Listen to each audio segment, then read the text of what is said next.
Mi cuñado Pablo me pidió prestado 5 millones de pesetas. Pero cuando llegó el momento de cobrar se negó a pagar. Mi suegra me abofeteó y gritó: «Llama a tu padre para que venga a cobrar». Llamé de inmediato a mi padre, conocido como un hombre de peso en otros tiempos. «Papá, necesito su ayuda». 20 minutos después, 5 coches de lujo llenaron nuestra calle. Nunca imaginé que llegaría el día en que necesitaría llamar a mi padre. Él, que había dado la espalda al mundo turbulento hacía más de 10 años, por culpa de una sola palabra fría de mi suegro. «Llama a tu padre para que venga a cobrar». Esas palabras resonaron en el salón de la casa de mis suegros, en una sofocante tarde de verano, cuando el sol no terminaba de ponerse, pero mi mundo ya se había oscurecido. Aquella tarde yo estaba de pie en medio de su salón. Sostenía una copia del pagaré por valor de 5 millones de pesetas, firmado de puño y letra por mi cuñado Pablo Gómez. Habían pasado 8 meses. El documento tenía aún la clara huella de su pulgar entintado.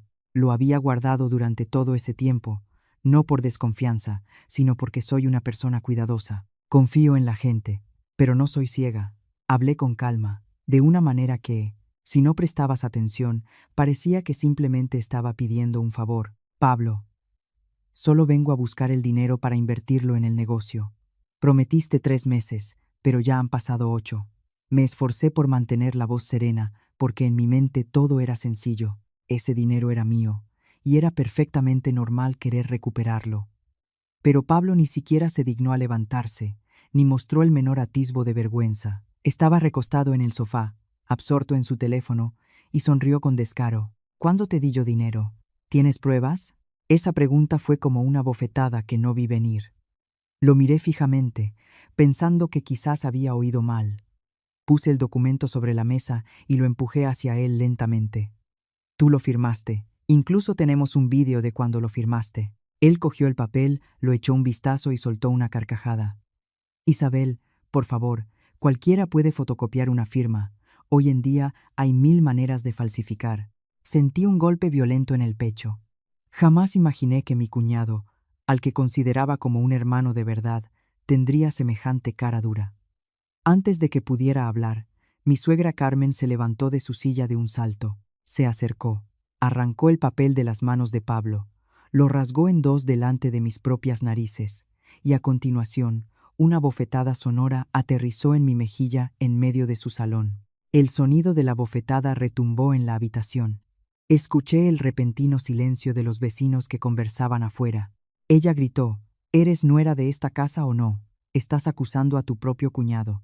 Quieres destruir a esta familia». Sin que yo pudiera recuperarme del susto, soltó las palabras que jamás olvidaré mientras viva. «Venga, llama a tu padre para que venga a cobrar». Esa bofetada no dolió tanto como la mirada despectiva de toda la familia. Mi marido Marco estaba de pie en un rincón, callado como una estatua, sin una sola palabra de protesta, sin una sola mirada de apoyo. Mientras tanto, Pablo se encogió de hombros como si todo fuera un espectáculo entretenido. Creían que no lo haría. Creían que mi familia éramos simples comerciantes, gente amable y fácil de pisotear. Me llevé la mano a la mejilla. Ardía, pero de una manera extraña. No lloré. No discutí, solo sonreí. Una sonrisa que incluso a mí me sorprendió. Saqué el teléfono del bolso, abrí los contactos y pulsé el número guardado como papá. Mi padre contestó rápidamente. Su voz era grave y pausada. «Isabel, ¿qué ocurre?». Miré directamente a mi suegra, a mi marido, a Pablo, y pronuncié una sola frase: «Papá, necesito su ayuda con algo». Hubo silencio en la línea durante unos segundos antes de que mi padre preguntara de nuevo: «¿Estás segura, hija?». Mi respuesta fue breve: «Sí, papá, estoy segura». Lo único que dijo fue: «No te muevas de ahí». Colgué y dejé el teléfono sobre la mesa. Toda la familia me miró como si estuviera loca. Mi suegra sonrió con suficiencia. «¿Crees que nos va a asustar una simple llamada? Aquí no le tenemos miedo a tu familia». No respondí. Me limité a sentarme en una silla, con la espalda recta y las manos sobre mis muslos. Conté cada minuto que pasaba. El aire del salón pareció volverse más pesado. Mi marido murmuró: «Isabel, te estás pasando. ¿Reclamar mi propio dinero? ¿Eso es pasarse?». No dijo nada más.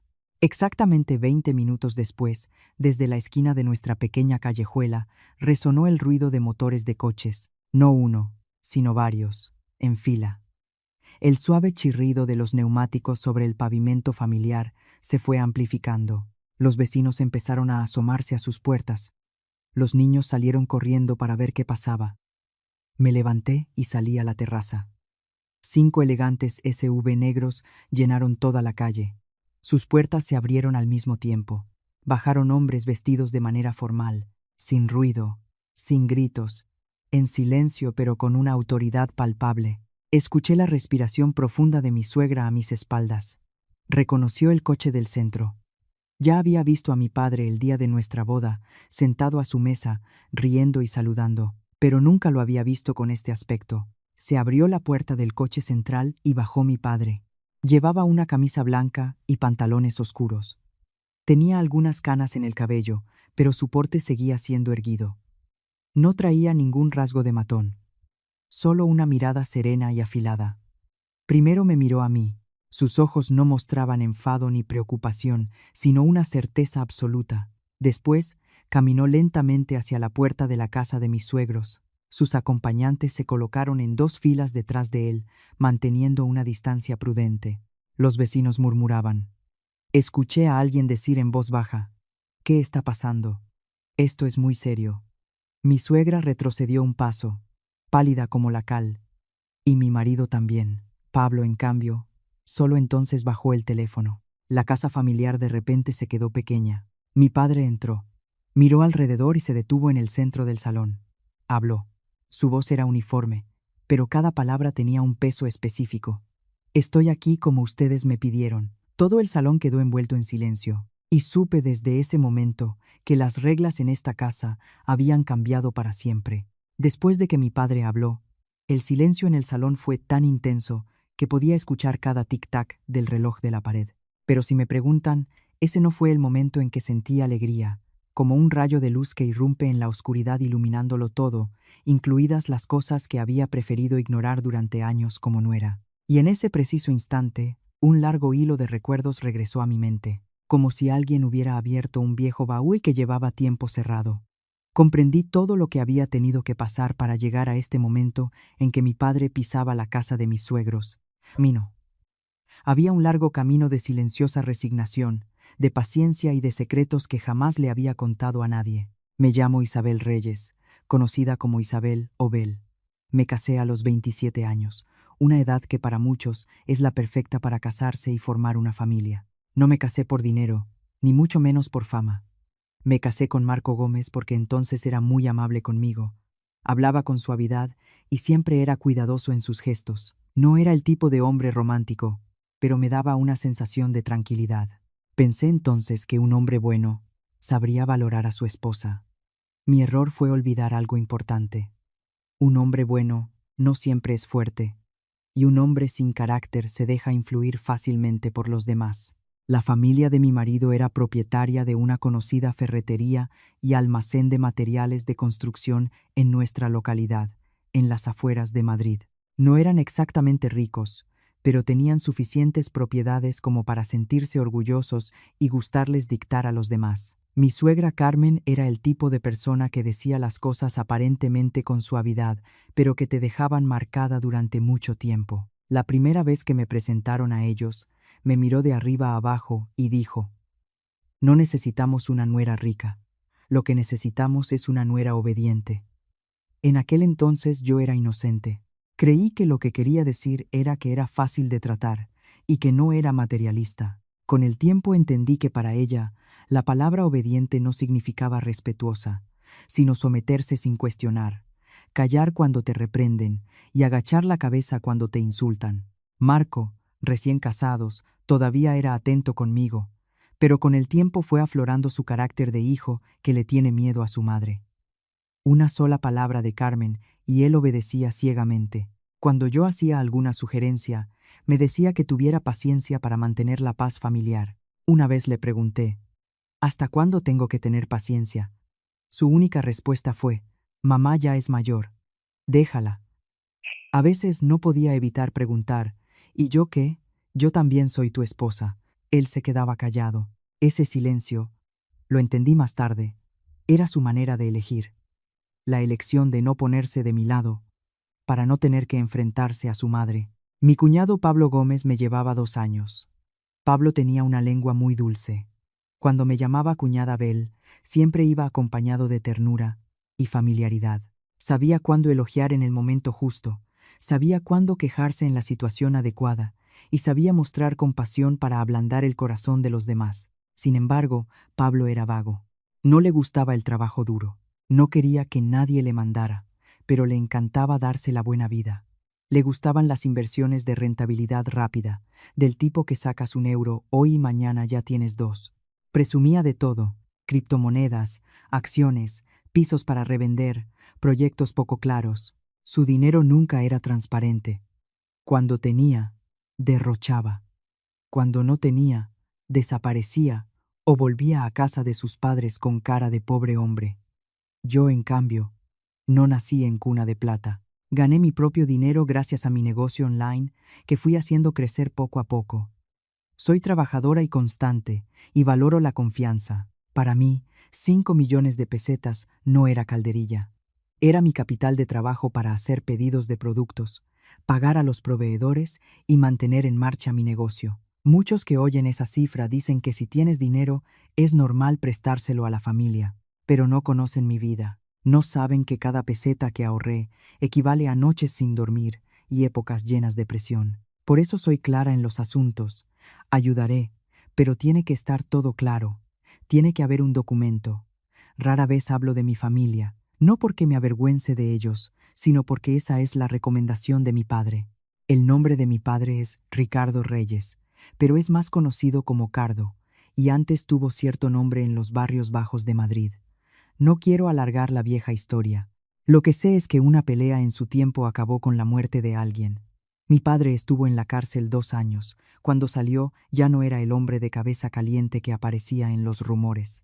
Se alejó completamente del mundo turbio. Montó un taller de muebles artesanales, viviendo honradamente y en silencio. Me enseñó una lección que quedó grabada en mi mente. Vive con normalidad. No menciones el pasado. Una vez le pregunté por qué no decíamos la verdad para que la gente nos respetara. Sonrió amargamente. ¿Quieres que te respeten por quién eres o por la sombra de tu padre? Nuestra familia se mudó a las afueras de Madrid. Muchos años han pasado. Aquí me casé. Lo único que sabía la familia de mi marido era que mi padre tenía un pequeño taller de muebles. No necesitaban saber más, y yo tampoco quería que supieran. Lo único que yo quería era tranquilidad. Siempre me decía: el pasado de mi padre es suyo, mi vida es mía. Quería construir una familia donde no tuviese que temer las miradas críticas ni los chismes. Y la historia de los 5 millones empezó una noche, 8 meses atrás. Pablo me invitó a una cafetería. Parecía nervioso, los ojos enrojecidos. Me inventó que su proyecto en un solar había quedado paralizado por trámites burocráticos, que sus socios querían retirar el dinero y que si no encontraba capital enseguida, perdería toda su inversión. Casi lloraba mientras hablaba. Cuñada Isabel, es solo temporal. En 3 meses te lo devuelvo. Si te engaño, que sea mi pecado ante ti y ante el hermano Marco. Marco también lo sabe. Incluso implicó a mi marido. Sabe que el proyecto es real, Isabel. Ayúdale, por favor. Miré a Marco y él asintió. Es verdad que el proyecto existe, Isabel. Ayúdale. En aquel momento, todavía confiaba en mi marido. También pensé que si mi cuñado tenía un problema, era lo correcto ayudarle. Al fin y al cabo, me respetarían en la familia. Pero en el fondo, permanecí cautelosa. Le dije directamente: esto es solo un préstamo. Necesita un documento. Pablo estuvo de acuerdo inmediatamente, y él mismo ofreció su pulgar y su firma. Escribió la fecha de devolución y añadió un interés simbólico para que yo estuviera tranquila. Recuerdo que dijo algo que sonó muy dulce al oído. Eres mi familia, cuñada. No te voy a engañar. No imaginé que ese mismo papel sería la mecha del incendio. Menos aún imaginé que la primera en romperlo sería mi suegra. Y sobre todo, no esperé que el hombre que se quedaría callado mientras su madre me abofeteaba fuera mi propio marido. Pero eso era el presente. Y en ese instante, mientras mi padre estaba de pie en medio del salón de mis suegros, Solo una cosa me quedaba clara. Había intentado vivir con normalidad. Había intentado callar. Había intentado mantener la paz. Pero hay personas que interpretarán tu silencio como debilidad, y una vez que se acostumbran a pisotearte, no se detienen en una sola oportunidad. Tras el día en que me enfrenté a Pablo, no volví a dormir profundamente. Muchas noches estuve tumbada junto a mi marido, con los ojos abiertos de par en par. El zumbido del ventilador eléctrico era como el sonido de algo dentro de mí, que se iba consumiendo poco a poco. No soy del tipo de persona que le gusta armar escándalos. Especialmente no soy de las mujeres que siempre tienen el dinero en la boca para pelearse con la familia. Pero cuanto más aguantaba, más me empujaban a una situación en la que yo era la culpable. Yo era la que daba vergüenza. Y precisamente en ese momento, mi negocio entraba en la fase en que más capital necesitaba. Estaba construyendo un negocio sólido. Ya tenía clientes habituales de mucho tiempo. Por entonces, había un gran cargamento de productos a buen precio. Si lo cogía en el momento adecuado, las ganancias serían considerables, suficiente para expandir aún más el negocio, pero para conseguirlo tenía que pagar en poco tiempo, exactamente 5 millones de pesetas. Busqué por todos lados con el dinero que tenía en mano, pero me seguía faltando esa cantidad exacta. Miraba mis libros de cuentas y el corazón me ardía. Intenté pedir prestado a amigos, intenté hacer circular mi flujo de caja de otra manera, pero quien tiene un negocio lo entiende. Hay momentos en que si llegas un paso tarde, pierdes la oportunidad y también tu credibilidad. Lo pensé mucho y al final siempre volví al principio, cobrarme mi propio dinero. Me dije, esta vez seré directa, clara, sin rodeos y sin más humillación. Imprimí una copia del pagaré y la guardé en el bolso. El original lo guardé cuidadosamente en una carpeta de documentos. Abrí también el teléfono y busqué los mensajes donde Pablo suplicaba y prometía que pagaría. Quería que todo quedara claro para que nadie pudiera rebatirme. Aquella tarde fui a casa de mis suegros. No llamé a Pablo para quedar fuera porque sabía que si lo hacía, volvería a buscar excusas. Alargaría la conversación y al volver diría que le estaba presionando. Elegí hablar delante de toda la familia. Entré al salón. Mi suegra veía la televisión. Mi marido navegaba por el teléfono. Y Pablo estaba tumbado en el sofá con los pies en la mesa, como si estuviera en un hotel. Dejé el bolso, respiré hondo y hablé directamente. Vengo a buscar el dinero. Necesito capital para el negocio. Pablo me debe 5 millones de pesetas y ahora vengo a cobrarlo. Mi voz fue lo justo de fuerte, ni demasiado agresiva ni demasiado débil, pero cada palabra fue precisa. Pablo ni siquiera se molestó en incorporarse. Sonrió. Cuñada, si vienes a cobrar pareces una recaudadora. Lo miré. No soy una recaudadora. Estoy cobrando mi propio dinero. Se encogió de hombros.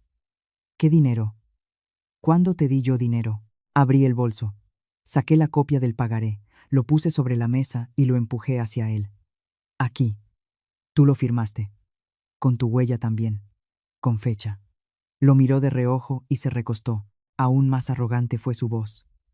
Cualquiera puede hacer eso. Solo es una fotocopia de una firma. Saqué el original del documento y lo puse delante de él. Señalé la firma. Este es el original. Míralo bien. Lo cogió, lo observó un segundo y soltó una carcajada. Esta firma está falsificada. Antes de que pudiera responder, habló mi suegra. Su voz estaba llena de desprecio. No acuses a mi hijo por el dinero. Nosotros no necesitamos tu dinero para engañarte. Me volví hacia mi suegra, intentando mantener la calma. No estoy acusando a nadie. Solo estoy recuperando exactamente la cantidad que presté. Soltó un bufido. ¿Prestaste? ¿Quién te va a creer?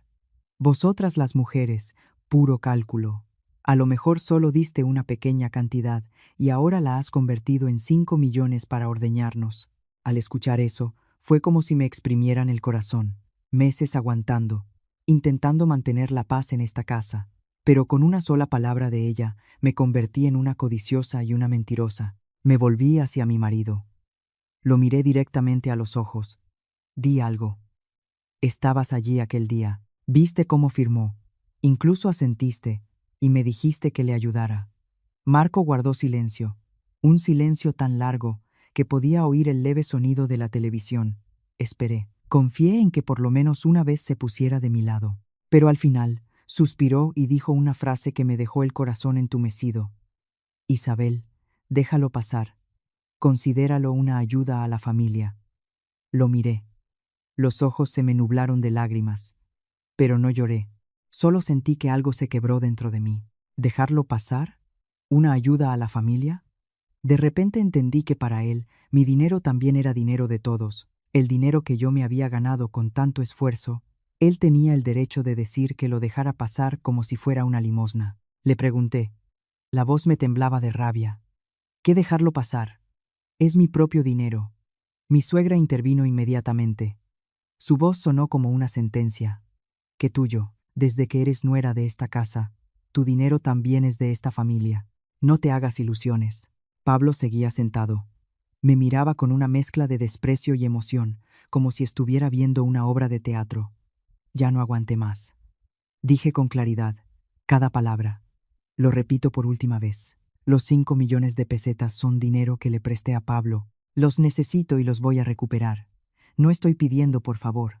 Voy a cobrar lo que me corresponde.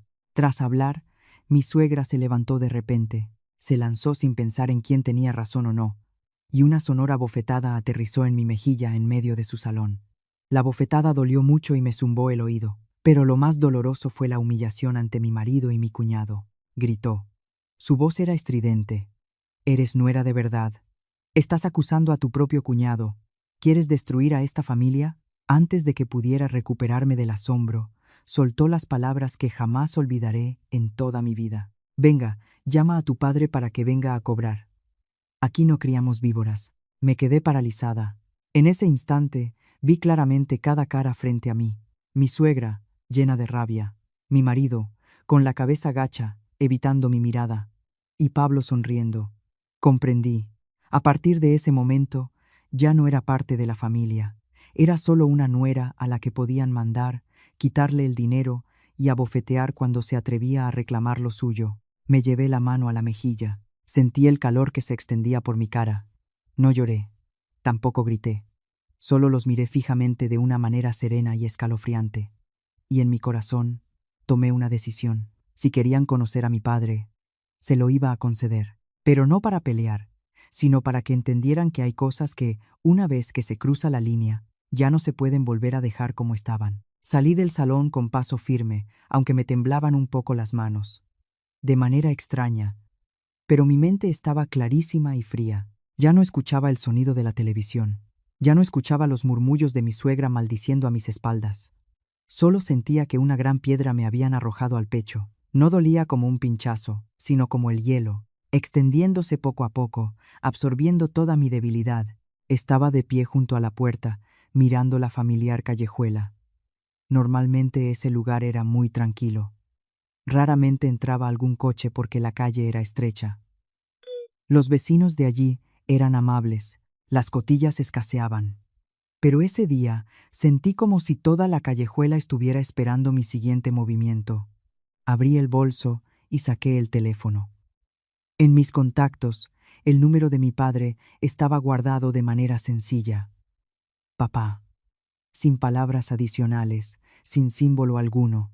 Era suficiente el tiempo que llevaba en este mundo para saber que a veces las cosas más sencillas tienen el significado más pesado. Miré la pantalla unos instantes. El dedo me flotaba.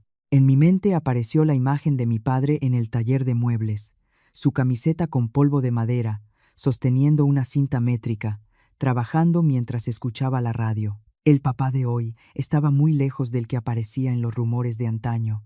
No quería que nadie le recordara el pasado y, menos aún, que yo le arrastrara de vuelta hacia las cosas que se había esforzado por limpiar. Pero entonces recordé la bofetada de hace un momento, la mirada esquiva de mi marido, la sonrisa burlona de Pablo. Entendí que si seguía callando, lo tomarían como un permiso. Hoy una bofetada, mañana habría una segunda. Hoy rompieron el pagaré. Mañana inventarían otra historia para taparme la boca. Lo que más me aterraba no era perder el dinero, sino perder el derecho a hablar. Pulsé el botón de llamada. Lo cogió enseguida, tan rápido que parecía que estaba esperando. Su voz era grave y uniforme, sin preguntar demasiado. Hija. Solo esa palabra, pero fue como si algo me atascara en la garganta.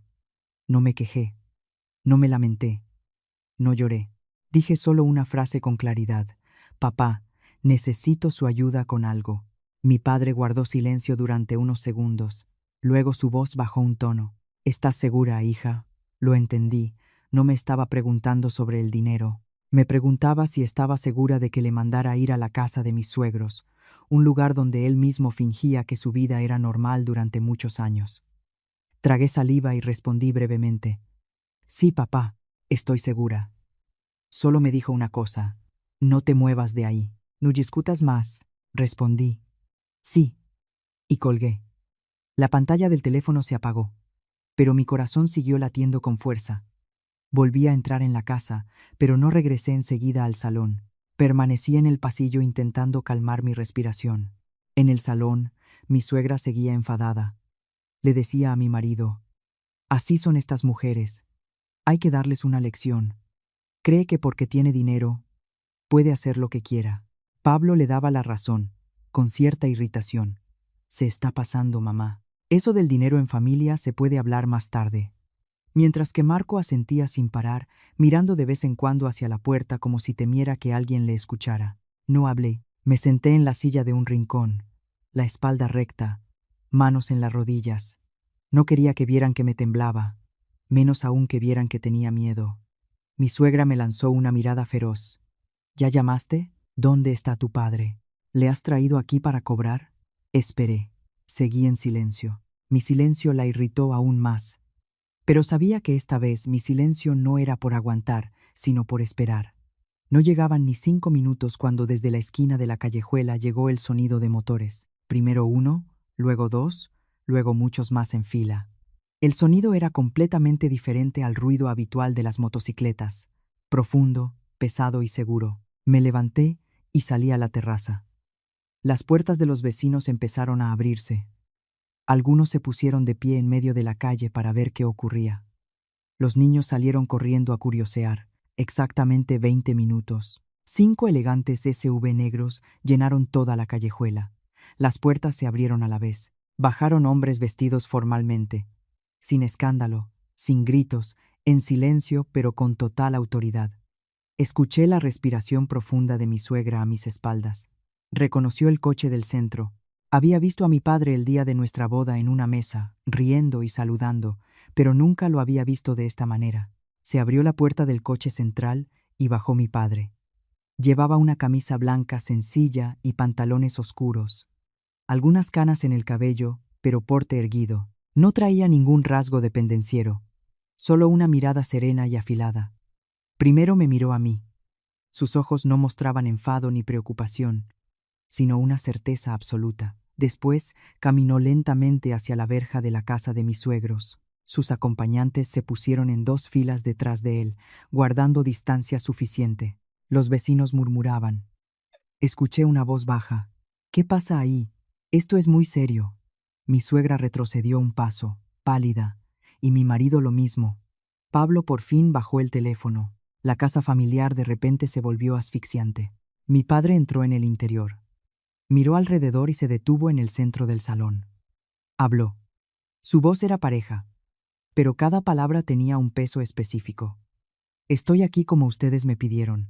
Todo el salón quedó envuelto en silencio, y supe desde ese instante que las reglas de esta casa habían cambiado. Después de que mi padre habló, el silencio en el salón era tan absoluto que se oía cada tic-tac del reloj. Mi suegra guardó silencio. Mi marido se recostó contra la pared, pálido, y Pablo fue el único que por fin dejó de reírse. Mi padre halló una silla en la cabecera de la mesa, se sentó y puso las manos sobre la madera. Su voz fue profunda y suficientemente fría. No lo estoy agrandando. Usted misma me dijo que viniera aquí a cobrar. Esas palabras cortaron todo rodeo. Vi que mi suegra se quedó paralizada. Mi marido se escurrió en un rincón, mirando a todas partes. Pablo retrocedió, pero intentando aparentar valentía, queriendo salvar su dignidad que le quedaba. Tío, lo de la deuda, Quizás hubo un malentendido. Lo miré y sonreí amargamente. Hasta ahora sigue llamándolo malentendido. Entendí que lo que él quería era alargar la conversación, diluir la situación hasta que el primero en cansarse cediera. Pero no era tan fácil meter a mi padre en ese juego. Lo miró directamente. Sus ojos no intimidaban, pero eran suficientes para helarte la sangre. Documento con firma y huella. Cámara en la cafetería donde firmaste. Grabación de tu llamada cuando pediste el dinero. ¿Qué tipo de malentendido te queda? Me quedé sorprendida. Yo nunca le había dado esas cosas a mi padre.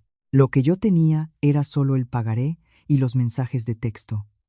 Pero la cámara de la cafetería, la grabación de la llamada, yo no sabía nada de eso. Miré a mi padre y una pregunta se me metió en la cabeza. ¿Cuándo lo supo? Mi padre me miró de reojo como si hubiera leído mis pensamientos. ¿Crees que iba a dejar que engañaran a mi hija así como así? Mi suegra casi se atragantó. Sabía que mi padre tenía un pasado porque el día de nuestra boda nuestras familias se habían visto.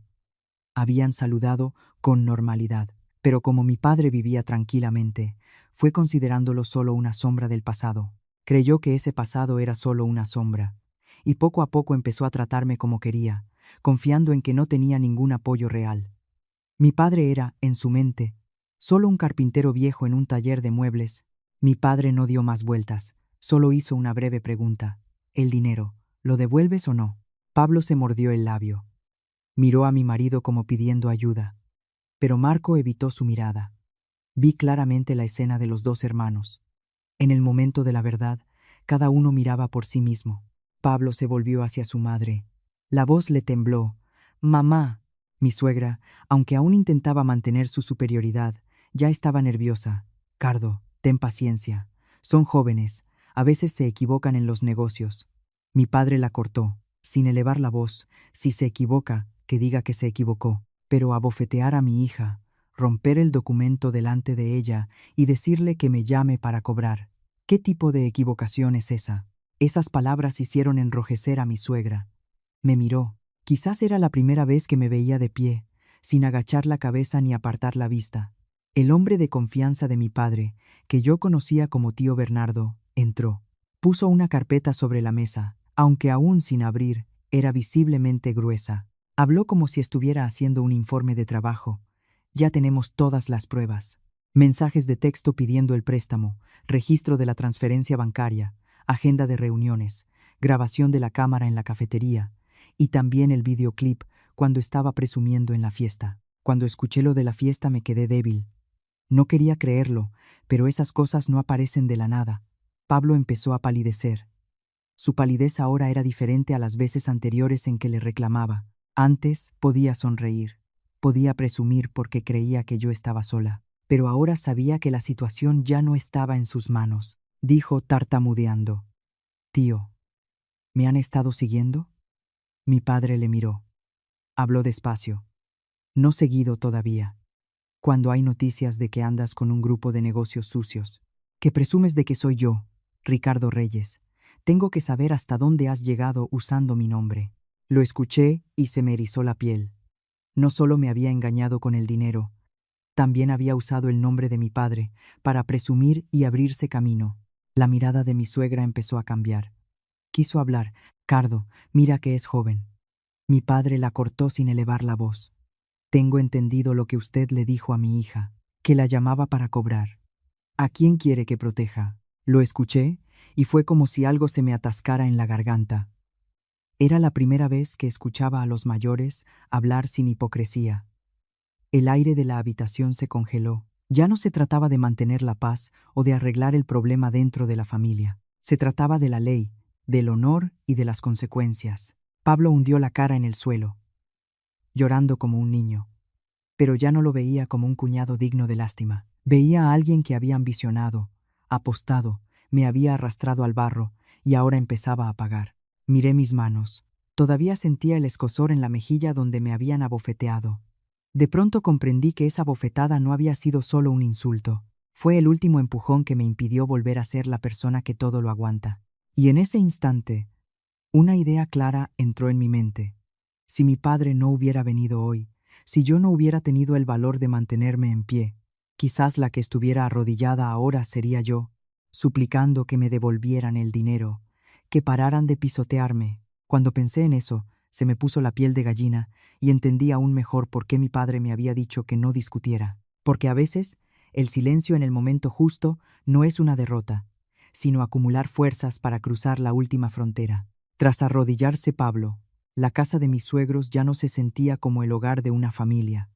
Era como una habitación cerrada a la que de pronto le habían abierto la ventana. Entró el viento frío y se llevó todo el polvo que llevaban años escondiendo bajo la alfombra de la paz familiar. Mi padre ya no dijo mucho más. Solo le dijo a Pablo que se levantara, que se secara la cara, y pronunció una frase.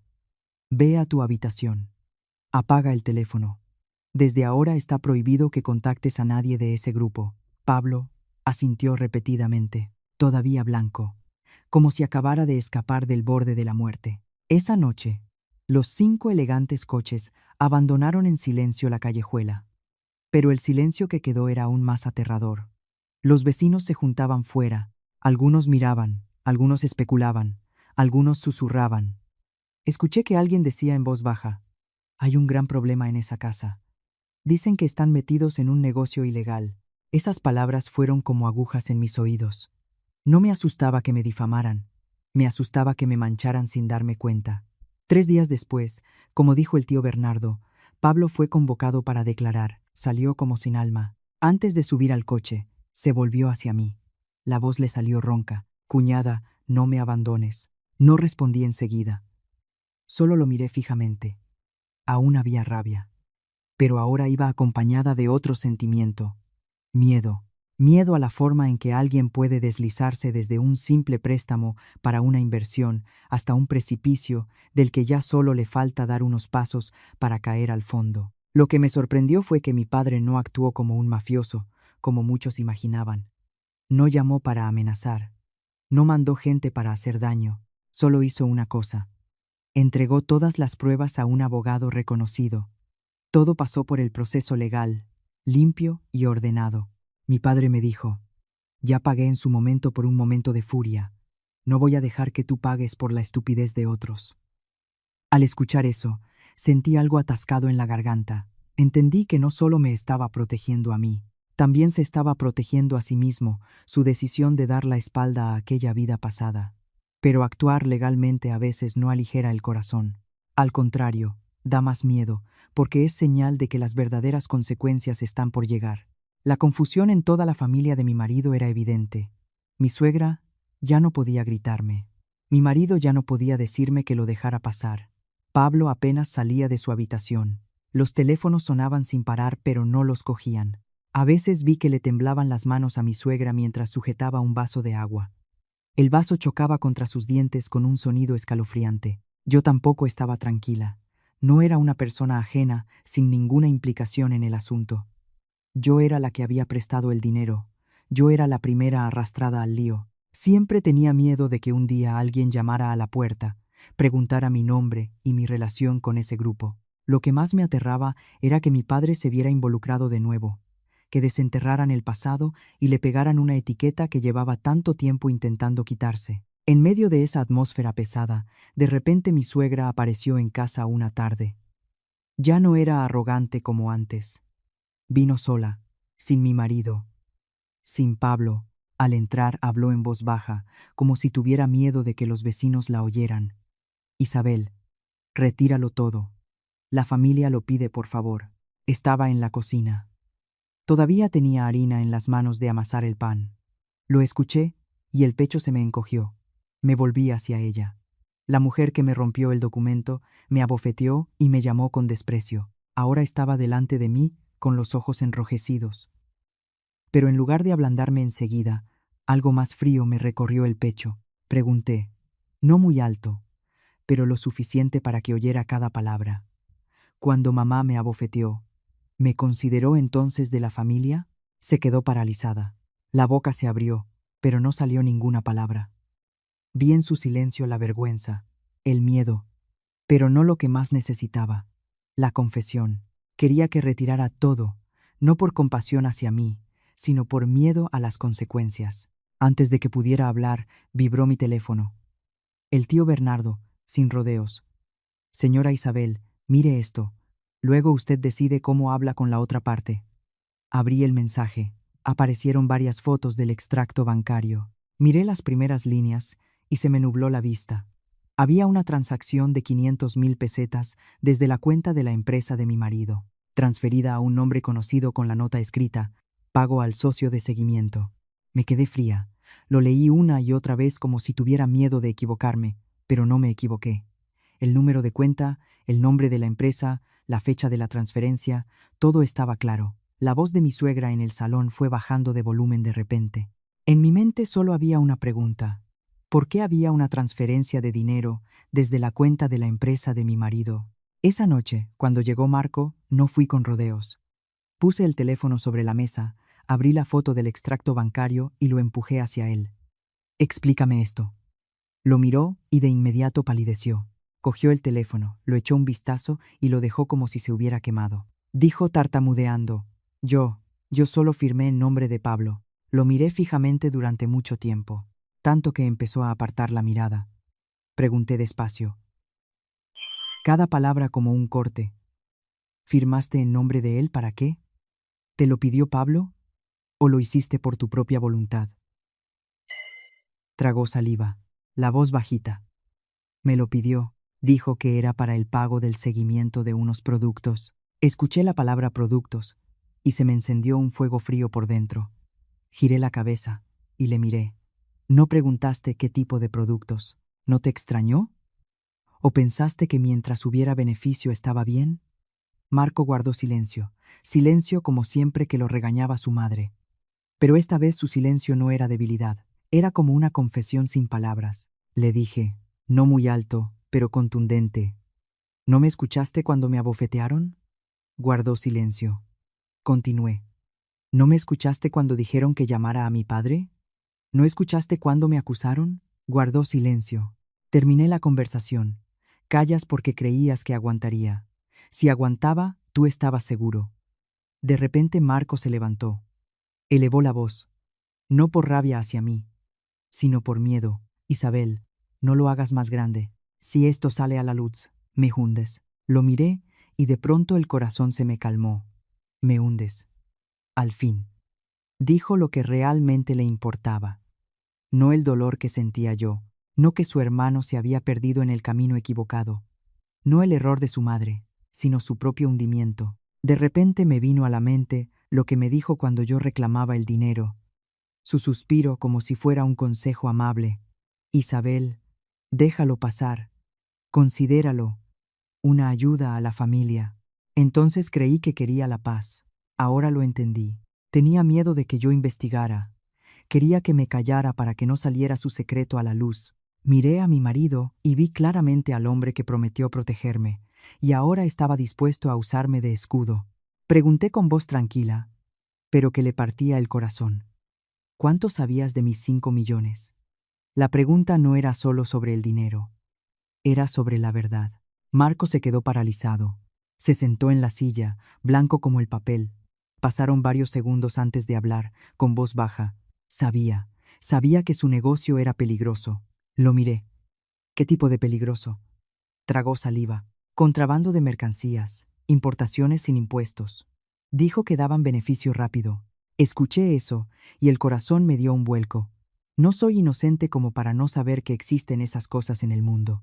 Pero no podía creer que mi marido lo dejara pasar. Continué, cada palabra grave. Lo sabías, pero dejaste que cogiera mi dinero. Tartamudeando dijo. Creí que era solo un momento y que lo devolvería. No pensé que llegaría tan lejos. Reí. Una risa amarga como el suspiro de alguien que se entera de que lleva mucho tiempo siendo engañado. No lo pensaste. Cuando me regañó tu madre, tampoco lo pensabas. Cuando me abofeteó, tampoco. Cuando reclamé mi dinero, tampoco.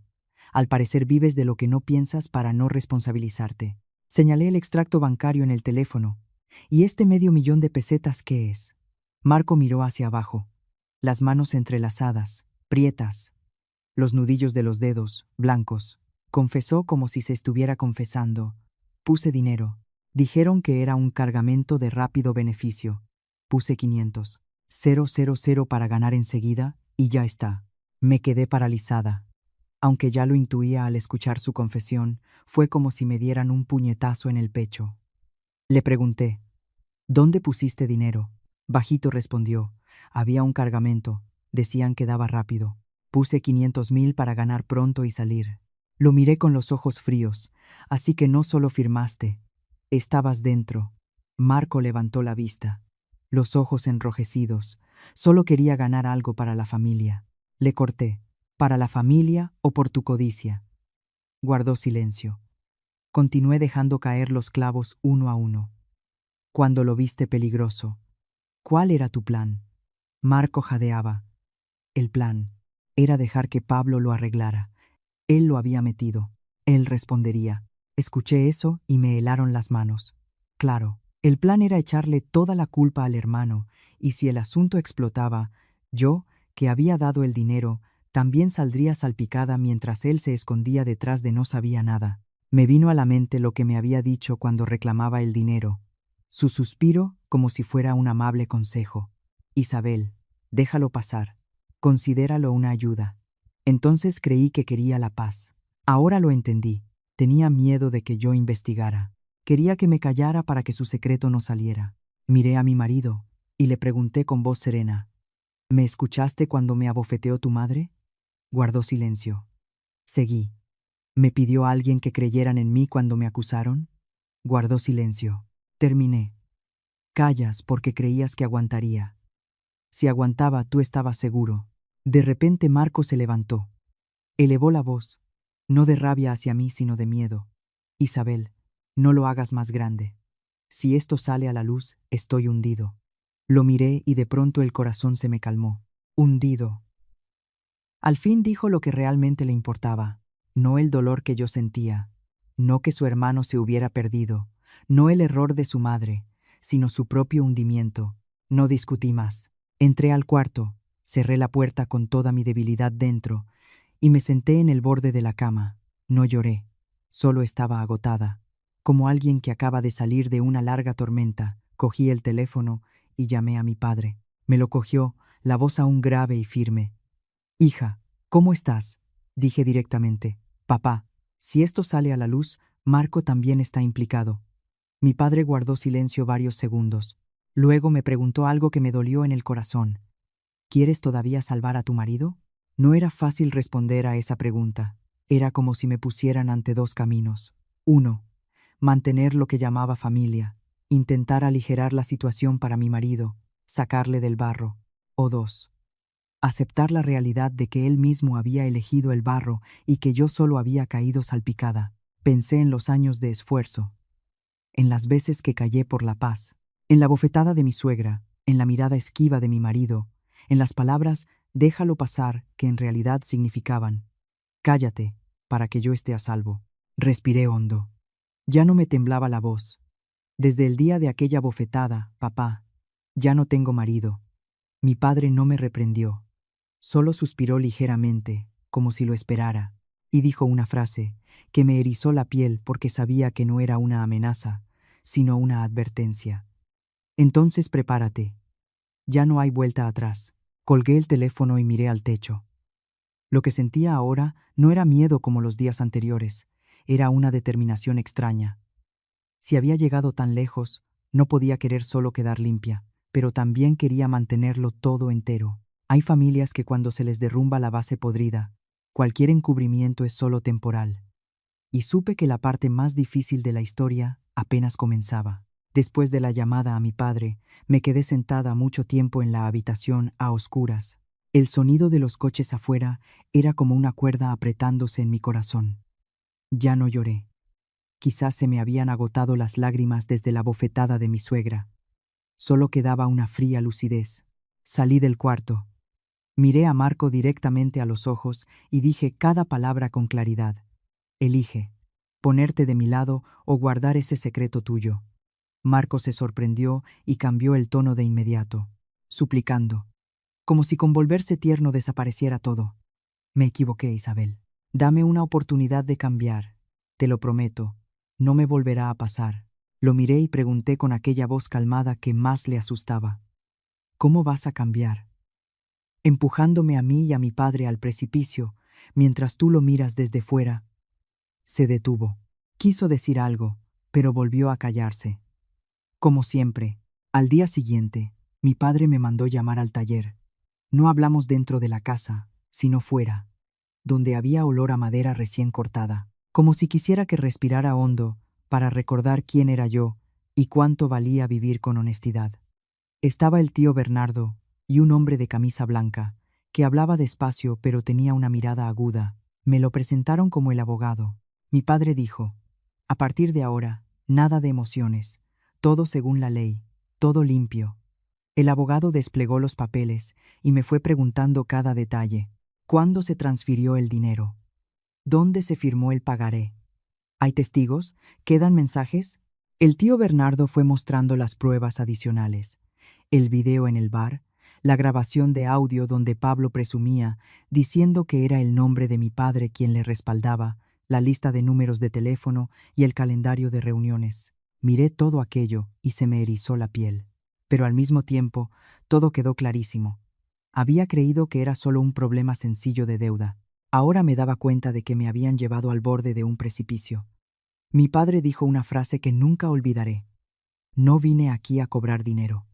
Vine a cortar la conexión con la suciedad. El plan de mi padre no era para asustar a nadie. El plan era darle a las autoridades la oportunidad de atrapar a la gente adecuada, en el momento adecuado, con la prueba adecuada.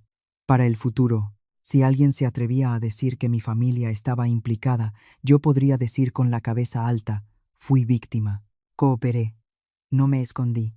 Al mismo tiempo, Pablo fue convocado de nuevo antes de que se fuera. La condición era clara. Si quería una sentencia más leve, tenía que cooperar completamente, sin mensajes ocultos, sin llamadas borradas, sin echar la culpa a otro para escapar. La arrogancia de Pablo había desaparecido. Me miró. La voz ronca. Cuñada, tengo mucho miedo, dije fríamente. Si tienes miedo, di la verdad. No me metas en tu hundimiento. Pablo bajó la cabeza y me confesó algo que me dejó helada. Dijo que el grupo le había obligado a firmar un documento haciéndose responsable de una deuda para que si el asunto explotaba, él cargara con todo. Y no solo eso, también tenían el vídeo y los mensajes donde presumía en el bar. Esa frase exacta. Soy Ricardo Reyes. ¿A quién le puede pasar algo? La habían grabado. Cuñada, dijo Pablo llorando. Me dijeron que si no firmaba, lo publicarían todo. Dijeron que arruinarían el nombre de la familia. Lo escuché y me quedé fría. No solo me habían estafado con el dinero, también habían usado el honor para estrangularnos. Esa tarde mi suegra volvió, pero ya no era arrogante como antes. Entró mirando a todas partes, con prisa en la voz. Hija, se ha equivocado, ayúdale. La familia te lo pide. La miré un buen rato y pregunté despacio. Cuando mamá me abofeteó, ¿pensó que se equivocaba? ¿O en esos momentos pensó simplemente que era fácil pisotearme? Se quedó parada. Vi que quería llorar, pero no de pena por mí, sino de miedo a las consecuencias. Y en ese preciso instante, Marco dijo algo que demostró que seguía sin cambiar. Quizás podríamos pagarles para que se callen. Me volví rápido hacia él y reí. Una risa seca. ¿Vas a comprar el silencio con el dinero de quién? ¿El mío? ¿El de tu madre? ¿O vas a vender de nuevo la dignidad de tu esposa para conseguir la paz? Marco palideció, retrocedió, pero siguió buscando excusas. Solo quiero la paz. Le corté. La paz para escapar tú. ¿Y yo qué? Para siempre manchada. Esa noche, después de hablar con el abogado, accedí a un paso que jamás hubiera imaginado dar.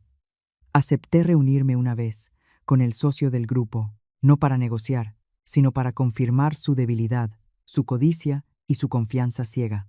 Si creyeran que yo seguía siendo la misma nuera sumisa, amable, asustada y dispuesta a pagar por el silencio, saldrían. Y cuando salieran, todo terminaría, según la ley. Antes de irme, mi padre me estuvo mirando durante mucho tiempo. No me amenazó ni me prometió nada. Solo dijo una frase que se me atascó en la garganta. Sé solo tú misma, hija. Deja que la ley haga su trabajo. Lo entendí. En esas palabras había confianza y también miedo. No miedo a la gente. Miedo a que su hija se manchara, a que se arruinara el nombre y se volviera a mezclar con cosas por las que él había pagado con su juventud para escapar. La cafetería de aquel día era un lugar tranquilo, en un rincón. Me senté en el sitio acordado. Agarré el bolso con fuerza, la mente serena pero el corazón latiendo fuerte. Un hombre entró, de aspecto poco agradable, mirando alrededor con esa actitud de quien está acostumbrado a observar a los demás con desprecio. Se sentó frente a mí y sonrió. Tú eres la mujer de Marco, ¿no? ¿Dónde está el dinero? Lo miré directamente. Mi voz fue más fría de lo que yo misma esperaba. Aquí está el dinero, pero necesito un documento claro de a quién se le debe, para qué sirve y cómo termina esto. No voy a dar dinero sin más. Sonrió con suficiencia. Ladeó la cabeza, más lista de lo que pensaba. Luego bajó la voz. Dámelo ya. Si no quieres enterarte de lo que somos capaces de hacer. No respondí, solo le miré a los ojos. Y pronuncié una frase como si fuera una sentencia. Si quieren el dinero, hay que firmarlo. No quiero que digan luego que pagué por el silencio. Se le frunció el ceño. Dio unos golpecitos en la mesa y sacó el teléfono para enviar un mensaje. Me levanté y salí de la cafetería. Al salir, aún me temblaban las piernas, pero por dentro había una sensación clara. La trampa se había cerrado. No porque yo fuera más valiente, sino porque por primera vez en mi vida elegí enfrentarme a la verdad en lugar de agachar la cabeza por la paz. Acababa de salir de la cafetería cuando aún no anochecía y no fui a casa directamente. Entré en un pequeño callejón cercano y me quedé dentro del coche para calmarme. Aún me temblaban las manos, no de miedo a que me hicieran daño, sino porque sabía que tenía entre mis dedos algo muy sucio. Me repetía en la mente lo que había dicho el hombre antes. Si no quieres enterarte de lo que somos capaces de hacer. Entendí que esa forma de amenaza no hacía falta decirla con claridad. Es lo que usan las personas cuando creen que pueden hacer el mal sin que nadie las pare. Pero esta vez ya no estaba sola. Llamé al tío Bernardo y dije una sola frase. Ya han picado. La respuesta fue breve. Vuelve a casa de tus suegros. No salgas sola. No apagues el teléfono. Colgué y conduje de vuelta a la casa de mis suegros con una sensación extraña, una mezcla de miedo y lucidez. Sabía que algo pasaría esta noche. Solo no sabía cómo. Al llegar, la casa de mis suegros parecía una olla a punto de explotar. Mi suegra iba y venía, mirando el teléfono sin parar. Marco estaba sentado en el suelo, la cara como si llevara una semana sin dormir. A Pablo le habían prohibido usar el teléfono. Estaba sentado en un rincón, la cabeza entre las manos. De vez en cuando sollozaba como un niño. Al entrar yo, mi suegra me agarró del brazo, la voz temblorosa. Isabel, dime la verdad. Fuiste a verles. ¿Qué hiciste? Han dicho que vienen aquí esta noche. Le solté la mano tranquila. No hice nada malo. Solo hice lo que usted misma me enseñó. Llamar a mi padre para que viniera a cobrar. Se quedó helada. Quizás no esperaba que le devolviera sus propias palabras en un momento en que tenía tanto miedo. De repente Marco se levantó. Me cogió hacia un rincón y susurró. No lo hagas más grande, Isabel. Te lo ruego. Sé que me equivoqué. Lo miré. Te equivocas con la persona que me estás pidiendo. Tendrías que hablar contigo mismo. El que ambicionó y firmó. Se quedó paralizado. Alrededor de las 8 de la noche, recién dejaba yo un vaso de agua cuando escuché de pronto un frenazo de coche fuera. Le siguieron fuertes golpes en la verja como si quisieran derribarla. Mi suegra se asustó y se aferró al borde de la silla, pálida. Mi marido se quedó petrificado. Pablo, como electrocutado, se levantó y volvió a sentarse. Nada más abrirse la verja, una voz áspera y fría de hombre resonó. ¿Dónde están los 5 millones? Si no los dais, os arrastraré a todos. Escuché cada palabra. No era una manera civilizada de cobrar. Era una manera de asustar a la gente para que sacara el dinero por terror. 3 o 4 hombres conocidos entraron al patio, andando con arrogancia. El jefe se puso en el centro. Miró alrededor como si lo estuviera inspeccionando y señaló el salón. ¿Quién es Pablo? Sacadlo. Le agarraron del cuello y le arrastraron fuera al centro del patio. Pablo gritó llorando. Me equivoqué. No quiero seguir en esto. Os lo pido por favor. Su llanto casi hizo caer a mi suegra. Se acercó a mí. Me cogió de la mano, suplicando: Isabel, habla tú. Salva a esta familia. La miré. Ya no había rabia ardiendo en mi corazón. Solo había una verdad clara. Solo tienen miedo cuando ellos son los que están en peligro. Respondí despacio, cada palabra como un clavo. Mamá dijo que llamara a mi padre para cobrar. Ya lo llamé. El jefe se volvió hacia mí y sonrió amargamente. Sus ojos eran escrutadores y despreciativos. Qué guapa eres, cuñada. Pero qué mal carácter. Si tienes dinero, paga ya. Déjate de dramas. Marco salió y se puso delante de su madre, intentando mantener la voz tranquila. Señores, calma, esto es una casa. Le miraron de arriba abajo. Una casa, pues pagad. Si no, convierto esto en un infierno. Lo miré directamente. Pagaré. Pero según la ley. Sonrió con suficiencia. Se acercó un paso. ¿Qué ley llega más rápido que yo? Y extendió la mano para arrebatarme el teléfono como si quisiera controlarlo todo. En el preciso instante en que su mano rozó el borde de mi teléfono, una serie de sirenas de coches resonaron fuera. Las luces de los vehículos apuntaron a la verja como una luz afilada, pasos rápidos y un grito breve. Nadie se mueva. En ese instante, todo el patio de la casa de mis suegros pareció congelarse. El jefe del grupo se quedó con los ojos desorbitados. Los dos hombres que sujetaban a Pablo también se paralizaron. Los operativos entraron rápidamente, sin confusión, sin disparos como en las películas, sino una operación sistemática. Un agente mostró la orden. Leyó el mandato de registro del lugar y ordenó que todos se quedaran en su sitio. Los demás cogieron inmediatamente los teléfonos, revisaron los bolsos y se llevaron los objetos. Solo estaba de pie, con el corazón latiéndome fuerte, pero por dentro había una sensación de alivio, como si me hubieran desatado de una cuerda muy apretada. Mi suegra cayó de rodillas, la boca entrecortada. Dios mío, no hemos hecho nada, no sabemos nada. La miré con voz calmada pero firme. No hemos hecho nada, pero hemos tolerado al que hacía el mal. Tolerar también es una forma de hacer.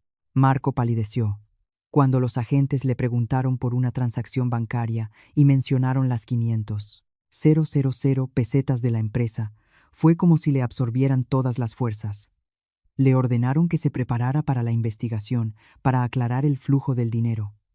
Se volvió hacia mí, los ojos llenos de miedo y reproche, la voz temblorosa. ¿En serio? ¿De verdad me vas a mandar a la cárcel, Isabel? Lo miré durante mucho tiempo y dije despacio: no, tú mismo te metiste ahí. Yo solo dejé de taparte. Tras decir eso, vi que algo se rompió en los ojos de mi suegra, no de pena por mí, sino porque al fin comprendió que esta familia llevaba mucho tiempo pasándome todo el peso. Y ahora que llegaba la gran ola, ya no había nadie que los protegiera. De pie en medio del patio, oyendo la lectura de la orden, los pasos, los sollozos de Pablo, supe que esta noche era solo el comienzo de una tormenta mayor. Pero al menos la tormenta tenía nombre. Ya no era una amenaza vaga para que sacasen dinero y callaran. Esa noche del hundimiento fue como una larga pesadilla. Cuando los pasos desaparecieron del patio de mis suegros, cuando se cerró la verja y los vecinos fueron volviendo poco a poco a sus casas mirando atrás, lo que quedó en aquella casa era respiraciones pesadas, miradas llenas de miedo y un silencio como una piedra. Mi suegra estaba sentada en un rincón, tapándose la cara. Pablo estaba encerrado en su habitación. Y Marco, mi marido, iba y venía como un animal atrapado, los ojos enrojecidos de no dormir y de miedo. A la mañana siguiente, los teléfonos sonaban sin parar, gente preguntando, curioseando, e incluso alguno mandó un mensaje directo. ¿Es verdad que os entró la policía? Escuché la voz baja de mi suegra. No, no, fue un malentendido. Pero cuanto más lo negaba, más la descubrían. Al mediodía salí a comprar algunas cosas. Vi a los vecinos susurrando en grupos. Los conocidos me miraban con una mezcla de curiosidad y distancia. Los que antes sonreían y eran amigos, ahora me esquivaban como si tuvieran miedo de contagiarse de mala suerte. Lo entendí. La noticia se había corrido. El honor, esa cosa que la familia de mi marido usaba constantemente para marcarse las diferencias, era ahora precisamente lo que más temían perder. Casi de madrugada del día siguiente, recién dejaba la cabeza en la almohada para dormir algo, cuando oí unos golpes fuertes en la puerta. Al abrir, vi a mi suegra, el pelo revuelto, con cara de no haber dormido nada. Antes de que pudiera hablar, de repente se arrodilló delante de mi puerta. El sonido de su rodilla en el suelo me sobresaltó. Sollozó a lágrima viva, los hombros temblando. Me equivoqué, Isabel. Te lo ruego. Salva a Marco. Me quedé parada. Si esto hubiera pasado antes, quizás me hubiera apresurado a levantarla, compadecida, pensando que ya era mayor y era mi suegra. Pero ahora el corazón ya no era tan blando. Miré la escena, no sin compasión, sino con una comprensión clara. La gente solo se arrodilla cuando tienen miedo ellos mismos, no por arrepentimiento genuino. Le pregunté, no muy alto, no muy grave, pero quería que lo oyera con claridad. Si no hubiera venido mi padre aquel día, ¿qué cree que me hubiera pasado a mí? Levantó la vista, los ojos enrojecidos, los labios temblando. Con pena, solo pensaba en mi hijo. Lo escuché y algo me dolió. Asentí. ¿Y yo qué? ¿Soy una persona diferente? Bajó la cabeza y lloró en silencio. Pero ya no me llevé esa lástima. Entendí que la compasión en el lugar equivocado solo te convierte en el cubo de basura de las responsabilidades de los demás. Dije directamente. No puedo salvar a otros hundiéndome a mí misma. En ese instante se abrió la puerta interior y salió Marco, pálido y con unas ojeras enormes. Vio a su madre arrodillada y se detuvo un segundo antes de volverse hacia mí. La voz no pedía perdón, acusaba, como si yo fuera la culpable de todo. Estás exagerando, Isabel. ¿Quieres hundirnos a todos? Esas palabras cortaron el último hilo de esperanza en mi corazón. Miré a mi marido y lo vi con toda claridad. No tenía miedo de hacerme daño. Tenía miedo de perder su reputación, su dinero y la imagen de una familia decente que llevaban tanto tiempo manteniendo. Le pregunté, la voz fría, ¿en qué exageré? ¿En reclamar mi propio dinero? ¿En no seguir callada para que tú estuvieras seguro? Enfadado respondió, me metiste en un lío con la policía. ¿Qué va a decir la gente de nosotros? Me reí. Una risa seca. Sigues pensando en lo que dirán. ¿Y yo qué? A mí me arrastraron a ese barro. ¿Lo pensaste? Se quedó parado pero siguió buscando excusas. Le corté. Te equivocaste porque fuiste codicioso. No quiero seguir discutiendo. Lo miré directamente y dije con claridad lo que necesitaba, tal como me lo había prometido a mí misma desde aquella noche. Firma un documento en el que te comprometas a pagar los 5 millones según un calendario claro, y que asumirás cualquier responsabilidad legal que te corresponda. No lo voy a tapar, no lo voy a contestar. Los ojos se le pusieron grandes a Marco y salió su orgullo. ¿Quién te crees que eres para dictarme? Esas palabras me hicieron ver que todavía no entendía nada. Creía que esto seguía siendo una pelea familiar donde el que gritaba más fuerte ganaba. Había olvidado que cuando la ley ya estaba de por medio, nadie ganaba solo con palabras. En ese momento entró mi padre. No sabía cuándo había llegado. Solo escuché sus pasos lentos pero seguros. Se detuvo junto a la puerta, miró a Marco una vez y pronunció una frase breve pero pesada que silenció a toda la casa. Es mi hija. Eso es suficiente. Cuando mi suegra escuchó la voz de mi padre, se volvió rápidamente, todavía temblándole las manos. La voz rota. Cardo, te lo ruego. Solo se le fue la lengua. Mi padre la cortó sin darle tiempo a excusarse. Después de abofetear a mi hija, ahora vienes a pedir perdón. No era para avergonzar, sino para cortar una mala costumbre. Hacer daño primero y arrepentirse después. Miré a mi suegra, a mi marido y a mi padre, y terminé la conversación con una frase que sabía que no tenía vuelta atrás, pero que necesitaba decir porque no quería seguir viviendo en la ambigüedad. No necesito disculpas, necesito justicia. La tensión era como una cuerda a punto de romperse. Mi suegra sollozó. Marco se quedó parado, como si solo entonces se diera cuenta de que la mujer que siempre aguantaba ya no estaba. Pero la historia no terminó ahí. Esa tarde Pablo fue convocado de nuevo para declarar. Antes de irse, le entregó en secreto al tío Bernardo una declaración escrita a mano. Supe por el tío Bernardo el contenido y el corazón me dio un vuelco. Pablo, había confesado voluntariamente que Marco lo sabía todo, que había contribuido con dinero y que más de una vez le había dicho que no se lo contara a la cuñada Isabel. Cuando Pablo volvió, miró directamente a su hermano, los ojos inyectados en sangre. Hermano, somos hermanos, pero me dejaste morir solo. Me dijiste que callara para que tú quedaras limpio. ¿Eres persona? Marco se quedó paralizado. Se puso blanco. La boca se abrió, pero no salió ninguna palabra. Contemplé la escena, y el corazón se me encogió. Lo más doloroso de todo no fue la bofetada de mi suegra, ni sus acusaciones. Lo más doloroso fue ver al hombre en quien confié que al final fue un cobarde y un codicioso dispuesto a echarle todo al hermano, a dejar que su esposa se manchara para escapar él. Estaba de pie en mi propia casa, viendo arrodillarse a mi suegra, la caída de mi marido, el llanto de mi cuñado, y lo entendí todo. Hay grietas que no se cierran en una sola noche. Llevaban ahí mucho tiempo.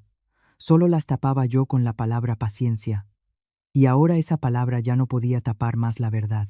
Después de decir lo que necesito es justicia, ya no quise decir nada más. Entendí que discutir solo les daría excusa para decir que era una grosera y que me pasaba de la raya mientras seguirían torciendo la verdad para favorecerse.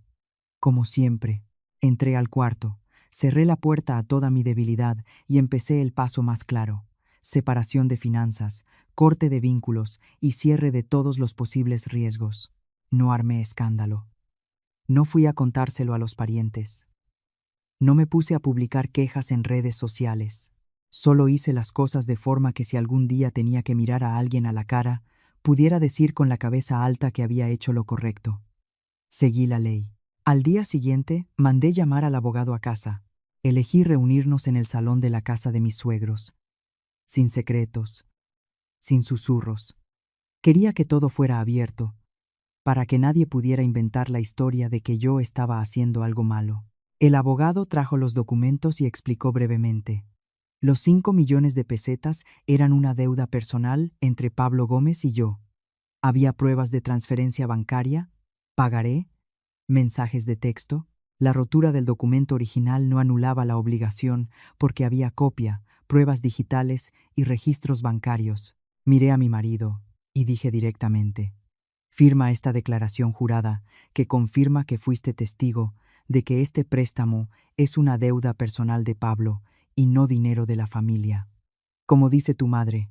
Marco palideció. Iba a decir algo cuando el abogado puso delante de él una gruesa carpeta de extractos bancarios, grabaciones de audio, informe policial e historial de transacciones. Todo estaba claro. Si no firmaba, no solo me traicionaba de nuevo, sino que se ponía él mismo en una situación de riesgo cuando los investigadores empezaran a analizar el flujo del dinero. Mi suegra estaba sentada al lado, la cara llena de rabia. Dijo burlona: una nuera que trae al abogado a la casa de la familia. Mira tú qué bien. La miré, sin sonreír, sin enfadarme. Solo respondí con una frase: no soy lista, mamá. Solo no quiero que me abofetee nadie más. Iba a responder, pero al ver al abogado y la carpeta de documentos, se paró. La mano de Marco temblaba mientras sostenía el bolígrafo. Me miró. Intentó usar la voz tierna para atraerme de vuelta al pasado. Isabel, somos marido y mujer. No lleguemos a esto. Lo miré directamente a los ojos. La voz serena. El marido y la mujer no usan al cónyuge de escudo. Elegiste el camino fácil. Tienes que pagarlo. No voy a responder a eso. Esas palabras fueron como una bofetada para él. Bajó la cabeza y firmó, la letra casi ilegible. Después de firmar el acuerdo de la deuda, di de inmediato el segundo paso: retirarme de todo aquello en que había ayudado a la familia de mi marido. Antes, había accedido a poner mi nombre en algunos contratos porque ellos no cumplían los requisitos. Había firmado como avalista ante los proveedores porque confiaban en mí, y muchas veces había apoyado el negocio para facilitar sus transacciones. En aquel entonces creía que éramos uno, marido y mujer, y que era normal ayudarse. Ahora lo entendía. Cuando ayudas demasiado, lo consideran una obligación, y cuando paras, te llaman desagradecida. Puse sobre la mesa una lista de las cosas que habían de cesar y expliqué cada punto. Ya no permitiría que usaran mi nombre. Ya no firmaría ningún documento por ellos. y cortaba todos los vínculos legales con su negocio. El abogado también explicó los procesos, los plazos y los avisos que había que mandar a sus socios comerciales. Mientras Marco escuchaba, iba palideciendo más, porque sabía que en cuanto yo me fuera, la empresa tendría problemas con los socios que habían confiado en mi firma y en mi reputación. Mi suegra gritó. La voz estridente, como intentando recuperar su autoridad, no era desagradecida. ¿Quieres hundirnos a todos? La miré y le respondí con exactamente las mismas palabras que ella me había dicho a mí. Sin más, sin menos. Ustedes mismos me lo enseñaron, mamá. Aquí no criamos víboras. Solo los estoy obedeciendo. Se quedó paralizada. Toda la casa quedó en silencio. Sabía que esas palabras dolían. Pero era la verdad que ella misma había sembrado. Marco, en cambio, ya no gritaba. Pasó a la súplica. La voz ronca. Isabel, te lo ruego. Me equivoqué. No me dejes ahora. Lo miré y vi el miedo de alguien a punto de perder todos sus apoyos. Pero ya no me movía aquella súplica. Le pregunté con calma. Cuando me abofetearon, ¿te pediste algo por mí? Cuando me acusaron de estafadora, ¿pediste que me creyeran? Ahora me lo pides no porque me quieras. Me lo pides porque tienes miedo de perderme como salvavidas. Mi padre no dijo mucho más. Solo le entregó al abogado la gruesa carpeta con los extractos bancarios, las grabaciones de audio, el informe policial y otras pruebas relacionadas con el dinero y las transacciones sospechosas. Mi padre dijo con voz profunda pero clara, no voy a hacer nada sucio, solo voy a devolver la verdad. Al escuchar eso, de pronto me armé de valor. Entendí que mi padre siempre elegía el camino más difícil para vivir con limpieza, y ahora me enseñaba la misma lección con sus actos. Esa tarde Pablo me pidió hablarme en privado. Ya no se atrevía a que fuera en su casa. Tenía miedo de que lo oyera su madre. Tenía miedo de que lo viera su hermano. Quedamos en una pequeña cafetería. Pablo estaba demacrado, los ojos hundidos. Me miró durante mucho tiempo y dijo una frase que me detuvo. Cuñada Isabel, pensé que como eras amable, me atreverí. No sabía que eras tú la que podía vivir con honestidad. No sentí victoria. Solo tristeza, tristeza porque a menudo confunden la amabilidad con debilidad y la paciencia con estupidez. Y cuando la persona amable se pone de pie, dicen que es mala.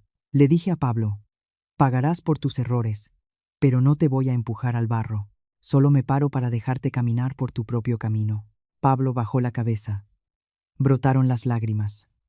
Me levanté y me fui a casa, y el último golpe lo di en silencio. Presenté la demanda de nulidad. No me quejé. No conté nada. No escribí palabras hirientes para hacerles más daño. Solo escribí el motivo real, las pruebas y lo que había ocurrido de verdad. Sabía que hay cosas que no se arreglan con lágrimas, sino que solo se cortan con una decisión firme. Cuando Marco lo supo, gritó como alguien desesperado. «Me vas a destruir de verdad, Isabel». Lo miré, cansada pero segura la voz. «No te destruyo. Solo dejo de salvarte». Se quedó petrificado, como si solo en ese momento entendiera que la mujer que siempre aguantaba ya no estaba. Esa noche, con mi bolso, salí de la casa de mis suegros, sin gritos, sin golpes, sin nadie que pudiera ya pararme. Al cruzar la verja, respiré hondo. Por primera vez, en muchos años, sentí que podía respirar de verdad, como si acabara de salir de una habitación con el aire viciado. Y supe que aunque quedaban muchos procesos por delante, muchos chismes por escuchar, en cierto modo, desde ese instante ya no tendría que vivir agachada en mi propia vida. El caso avanzó despacio pero con seguridad. Como dijo el abogado, el grupo de hombres que irrumpió en la casa de mis suegros fue denunciado. El jefe fue detenido gracias a pruebas suficientes de amenazas, organización de transporte ilegal y coacciones. Las grabaciones de audio, las transacciones bancarias y el papel de mediador de Pablo quedaron todos claros. Nada de peleas callejeras. Todo pasó por el proceso que debíamos haber elegido desde el principio, la ley. Pablo recibió una sentencia más leve, gracias a su cooperación y a revelar toda la operación. Pero eso no quería decir que escapara del castigo. Tuvo que enfrentarse de igual manera al resultado de lo que había hecho. El día que le vi firmar el acuerdo de devolución del dinero, con la mano temblorosa, no sentí victoria. Solo vi a un joven que había perdido el rumbo, y el precio de su error no era solo el dinero. Acepté el pago según lo acordado. Una parte procedía de la venta de su coche nuevo, que compró con el dinero prestado. El resto era fruto de un acuerdo legal de pago con fecha clara e intereses en caso de demora. No le aprietes. No pedí indemnización adicional, solo cogí lo que era mío. Mi suegra me llamó varias veces. La voz ya no era estridente, ya no era firme como antes. Una vez dijo por teléfono, con la voz ronca: «Perdóname, Isabel». Guardé silencio un momento y respondí bajito: «Pedir perdón no borra una bofetada, pero espero que sirva para no repetirlo». Hubo un largo silencio al otro lado de la línea. No sé si lo entendió del todo, pero sé que lo dije con toda la calma que tenía. Marco intentó volver. Me buscó y dijo que quería empezar de nuevo, que había aprendido de su error. Dijo una frase que acabó de despertarme definitivamente y me quitó toda la duda. Me equivoqué porque fui codicioso, pero tú fuiste demasiado paciente y por eso me atreví. Lo miré durante mucho tiempo. Esas palabras no eran una petición de perdón, eran una manera de pasarme a mí parte de la culpa. Asentí, no de acuerdo, sino de suficiente comprensión. Sí, fui paciente, y a partir de ahora eso se acabó. Se quedó de pie ahí, sin nada que decir. Hay uniones que no se rompen porque se acaba el amor, sino porque se acaba el respeto. Después de todos los procesos, volví al taller de mi padre. Él estaba cortando un trozo de madera, con las mangas levantadas. El olor a madera nueva impregnaba el aire. Me tendió una taza de té caliente. Me miró y dijo despacio: «Lo has hecho bien, hija». Sonreí y sacudí la cabeza. «No he ganado nada, papá». Él también sacudió la cabeza. La voz grave: «No porque hayas ganado, sino porque no te has ensuciado». Al oír eso, de repente me aligeró todo el peso que había cargado durante ese tiempo. Lo que más me había asustado no era perder el dinero, sino mancharse. Miré a mi padre y por primera vez lo entendí del todo. El significado de su decisión de dar la espalda a aquella vida pasada, no por debilidad, no por miedo, sino porque eligió el camino más difícil: vivir con normalidad, con limpieza, aceptar que era más lento, pero sin tacha. Y cuando fue necesario, aún podía ponerse de pie para proteger a su hija usando la ley, no el puño. De repente me di cuenta. La verdadera fuerza no está en la capacidad de asustar a los demás, sino en la firmeza de no hacer el mal aunque tengas la oportunidad. Alguien me preguntó: «¿Te arrepientes de que se arruinara tu familia por 5 millones de pesetas?» Lo pensé mucho antes de responder. La familia no se arruinó por 5 millones. Se arruinó por el desprecio acumulado durante tanto tiempo. Por creer que si eres amable te pueden pisar. Si eres paciente, te pueden abusar. Hay hogares que no se derrumban por la pobreza, sino por la falta de respeto mutuo. No me vengué difamando. No publiqué nada. No usé palabras hirientes para lastimarles más. Solo me fui y dejé que la justicia hiciera su trabajo. Centré mi atención en mi negocio. Lo expandí y volví a atender a mis clientes con una nueva visión. Sin miedo a estar de pie sobre una base frágil, aprendí a dormir tranquila sin preguntarme cuánto más podía aguantar. Una mañana, de pie frente al espejo, el sol de la mañana me tocó la mejilla y vi una ligera marca donde me habían abofeteado. La toqué con suavidad. Ya no dolía, solo era un recuerdo que me recordaba que una vez había callado demasiado. Sonreí y me dije a mí misma: «A partir de ahora, nadie tiene derecho a tocarme con desprecio. El dinero puede perderse y ganarse de nuevo. Los 5 millones de pesetas pueden invertirse, crecer, gastarse y recuperarse. Pero el respeto hacia uno mismo, cuando se pierde, quizás nunca se vuelve a encontrar». Estuve a punto de soltarlo por creer que aguantar era la manera de mantener una familia. Ahora entiendo que mantener una familia no significa hacerlo a cualquier precio. Hay cosas que hay que soltar para mantenerse a uno mismo entero. Y eso es lo más grande que recuperé de todo. No los 5 millones, sino la capacidad de seguir de pie mientras me miraba al espejo. Sé que elegí el camino difícil pero limpio.